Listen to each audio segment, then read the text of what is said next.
To my worst, I went down to 8 stone. The cocaine diet, and I got involved with Albanian mafia. And cut a whole long story short, I ended up drug running from Berlin to Austria. My worst day in recovery is 10 times better than my best day in addiction.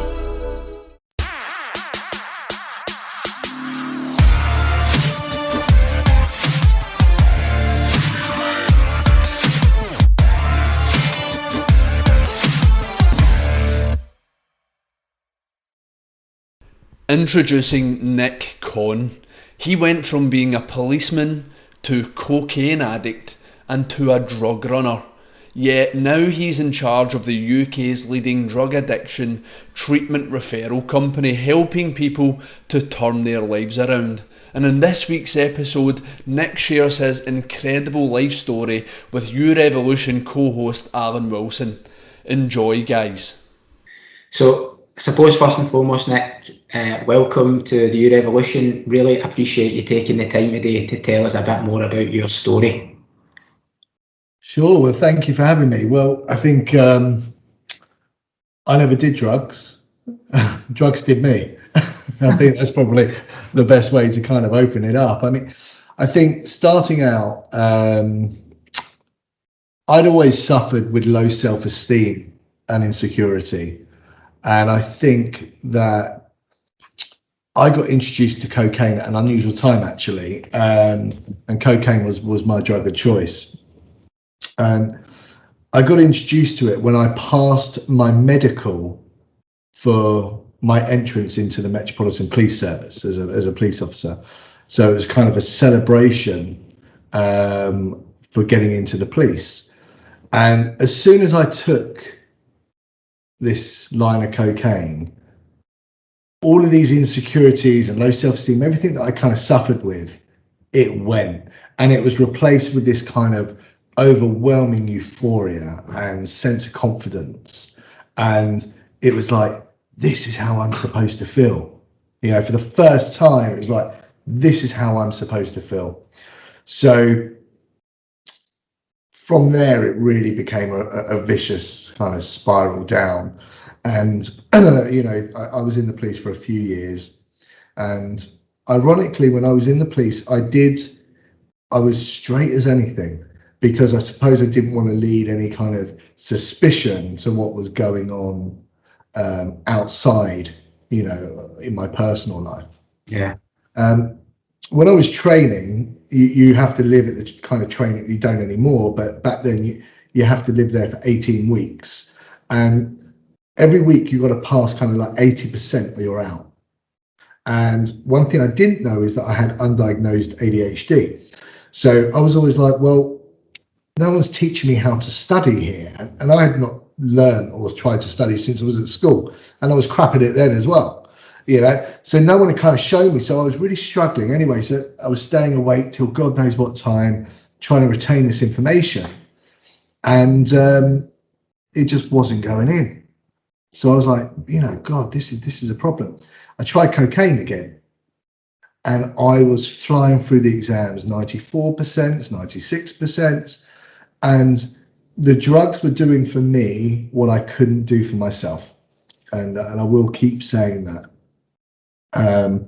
So I think as time went on, the debt starts coming. I was on £26,000 a year at the age of 19. It was a good salary, and I had I didn't have a mortgage. I was living with family, so there was no problem. And that's the thing with drugs. If there's no problem, there's no problem. Why would you get help if there's no problems, no consequences? And I didn't have those. And eventually, as time went on, the loans start coming out, the credit cards start getting taken out, and this, that, and the other. And it started to go badly. It went down to my worst. I went down to 8 stone. The cocaine diet. God, it's guaranteed to lose weight. And it really, really, really. I look gaunt. I look ill. So I'll kind of digress or skip a lot of it, because otherwise I'll be talking your ear off for hours. And as time went on, I ended up having to leave the police due to an altercation that happened, and I did a variety of kind of different jobs, and I ended up doing geographicals. And one of the geographicals I did, because in my head I thought, if I get out of where I am, then the problem will go. But what I didn't realise is that the problem's in my head, and wherever I go, it's coming with me. So I went to Berlin, and I worked for a company called MRI, which were basically scammers, and I didn't know that at the stage. And I got involved with Albanian mafia. And cut a whole long story short, I ended up drug running from Berlin to Austria. To that, it then progressed to ending up homeless. But obviously, because I have a huge ego, I was homeless in the doorway of Gucci. Don't you know, darling?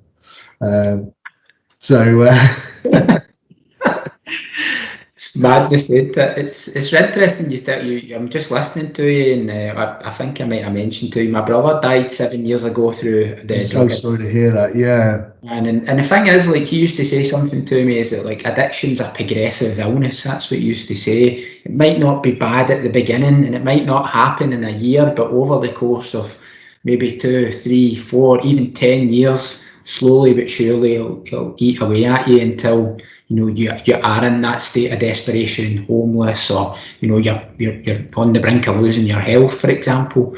Was it from a drug or was it from drink? A combination of everything, to be honest. He was just one of those guys, just whatever he done, it was always to excess. And absolutely tragic, to be honest. He was just in his late 30s when it happened, but you can imagine the hole that it leaves behind. And that was the purpose of doing these episodes, was really to humanise the story behind people with addiction. Your story is a remarkable one. You've managed to come through the other side of it, but there's so many people out there who are really struggling, and they need to hear a voice of hope that they can get there too. Do you know, when I think my first year of recovery, I've been clean over 12 years now, but my first year, I was fortunate enough to go to a rehab, and a rehab is what saved my life. And we're fast forwarding 12 years. I started this business, Help for Addiction, and the only rehab I'd heard of, I don't know if it's the same in Scotland, was the Priory. Maybe in Scotland you may know Castle Craig. Unless you got 20, 25 grand, you're not going in there. Yeah. And for me, because when I got clean, it attracts other people to you. It attracts people to want to know, how did you do it? So people started reaching out, and I thought they were saying, oh, well, what rehab can you recommend? And I thought, well, hold on, I don't actually know. So that's kind of Help for Addiction formed, and I kind of researched every rehab, what they do, what they're good at, what sort of clientele they get, what their prices are, everything.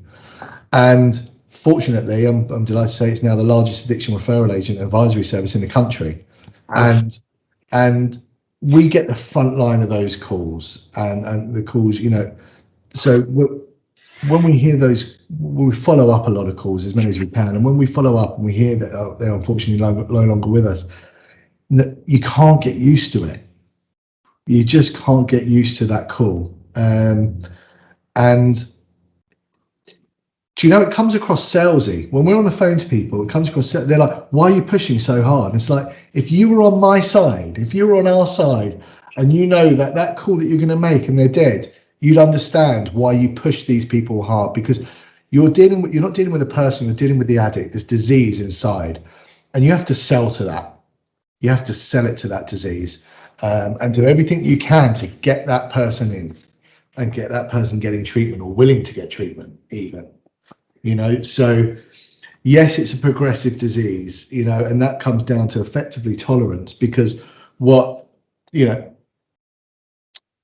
someone that might start by drinking a glass of wine a couple of nights a week, their tolerance increases, and now they eventually might need 2 glasses of wine, to get that same effect, and then the tolerance increases, and that progresses. If you follow the route of alcoholism, it can progress to the fact that they can start in physical dependency, so they can start getting shakes and sweats when they don't have a drink, and therefore there's a risk of a seizure as well. So it brings along its own issues with that as well.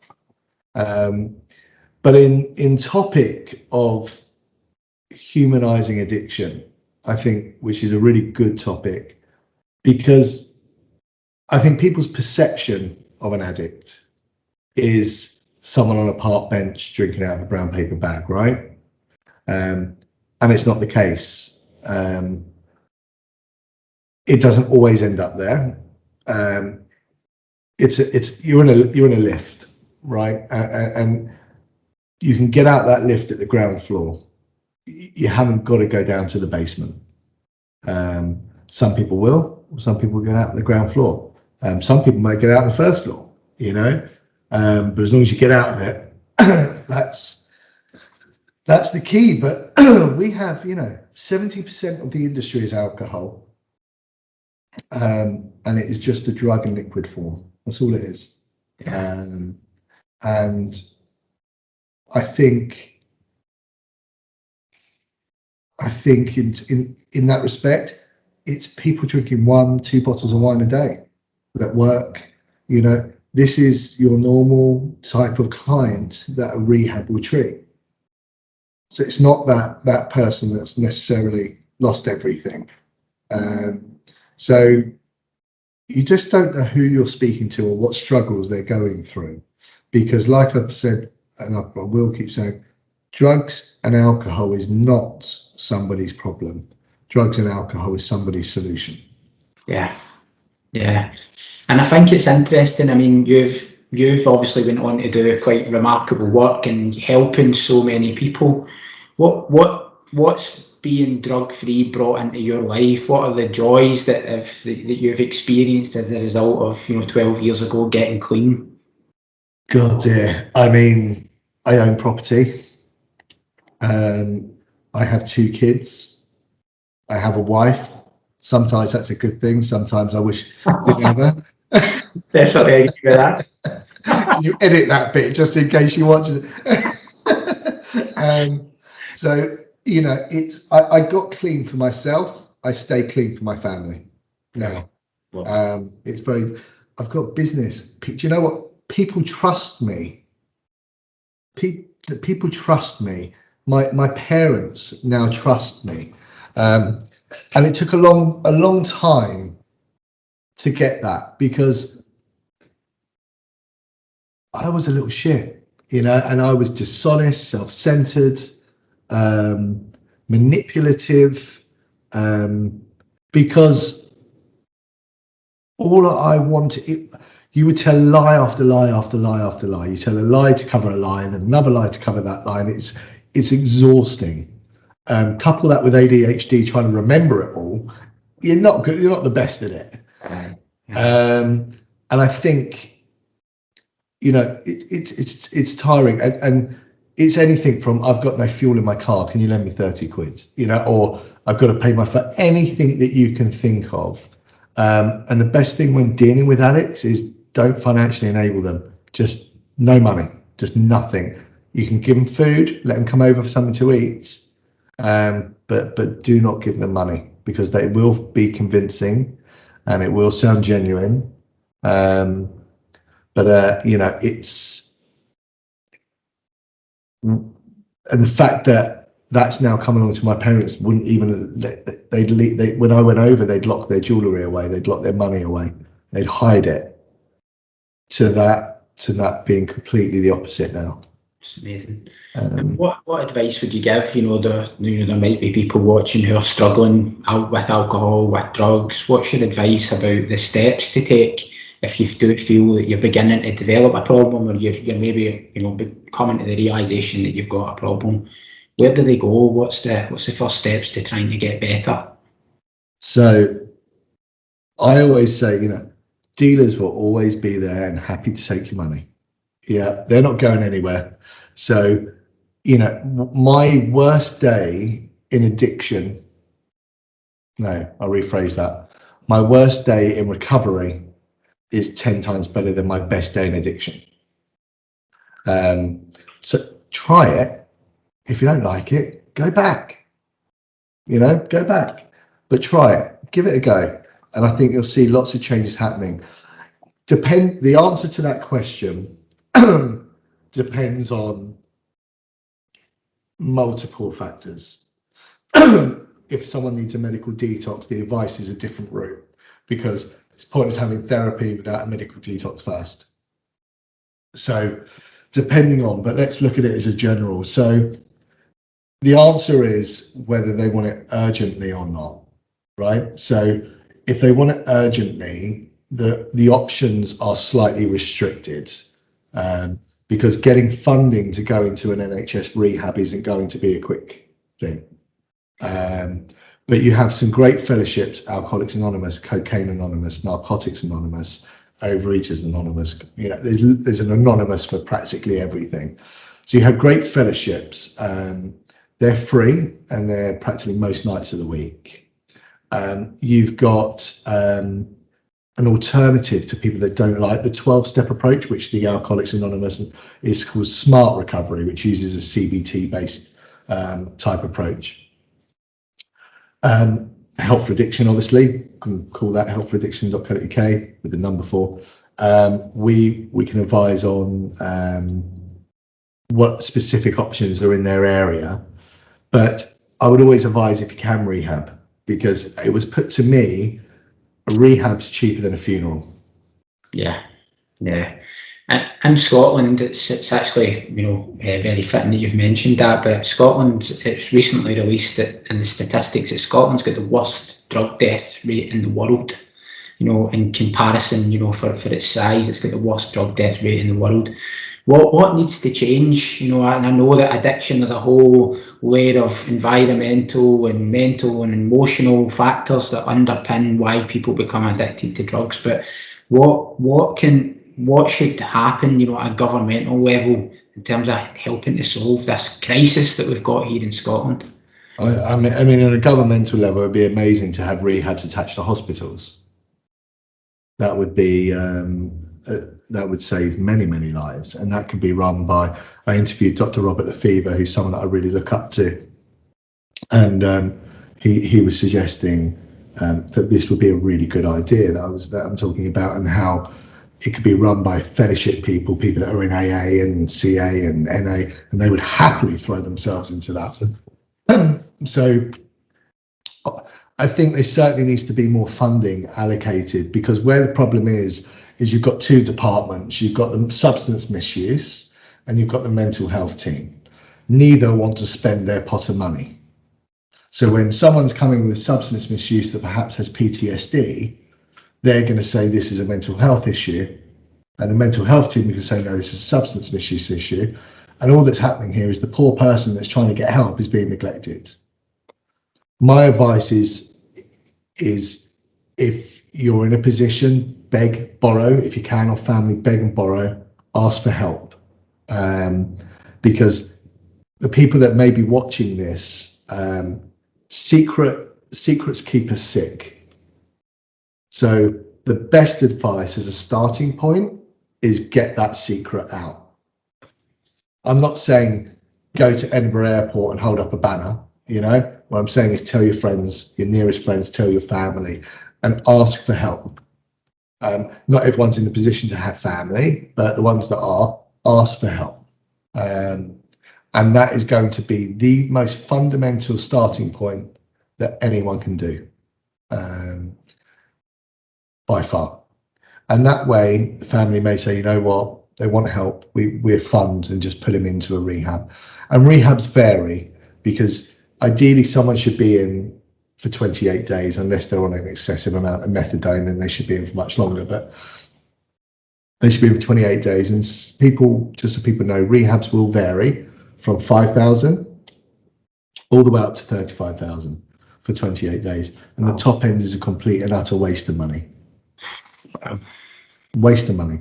But you can get in somewhere for 5, 6, 7, and that ultimately, if you look at what they're spending, and the other implications that this is going to have, it may be a worthwhile investment. Yeah. It may be.